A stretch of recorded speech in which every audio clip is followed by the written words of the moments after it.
Quand nous étions élèves, nous lavions à tour de rôle les toilettes nauséabondes. Nous balayions la cour de l'école à tour de rôle. Nous plantions et arrosions les arbres. Nous montions le drapeau à tour de rôle et chacun était pressé de se mettre au pied du grand mât pour entonner l'hymne national. Ah, le drapeau, symbole de la patrie, était plus qu'un morceau de tissu multicolore. Il était la raison d'être de tous et de chacun. Parce qu'on pouvait perdre sa peau pour ce drapeau. Dès que ce drapeau, il y a pourquoi tu n'es pas venu au drapeau? on pouvait faire la peau à l'ennemi pour ce drapeau. Le drapeau pouvait immobiliser un passant aussi pressé fut-il. Même les morts intimaient à leur cortège de faire allégeance au drapeau avant de poursuivre leur ultime voyage. C'était un héritage, c'était une tradition, c'était une contrainte acceptée et partagée. Ça, c'est notre temps. Aujourd'hui, nos enfants vont à l'école comme des bœufs à l'abattoir. Ils vont à l'école pour réussir dans la vie et échouer dans la société. Mais qu'est-ce qui s'est passé?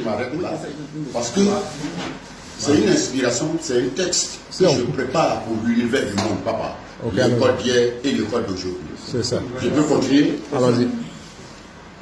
Aujourd'hui, nos enfants vont à l'école comme des bœufs à l'abattoir. Ils vont à l'école pour réussir dans la vie et échouer dans la société. Un élève peut apprendre l'histoire de la Côte d'Ivoire et sortir, descendre le drapeau national et le déchirer en lambeaux comme un torchon.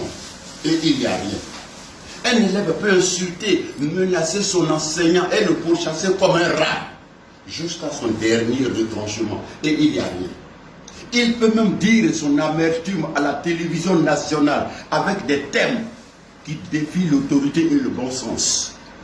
Pour un oui ou pour un non, un groupuscule d'élèves peut tenir tête à leurs enseignants et à l'administration et faire fermer toute une école pendant des mois. Et il n'y a rien. Pendant ce temps, les institutions en charge de l'éducation de la République fonctionnent bien. L'orthodoxie tant clamée dans les politiques sonne faux. La rigueur des premiers acteurs ne vaut même pas la raideur d'inflexibles. Dans les discours, on joue à l'autruche. On maquille la plaie, pourtant ça pue. L'école publique est devenue un marché de bétail. On n'y forme plus des hommes du demain. On cultive les pourritures du futur.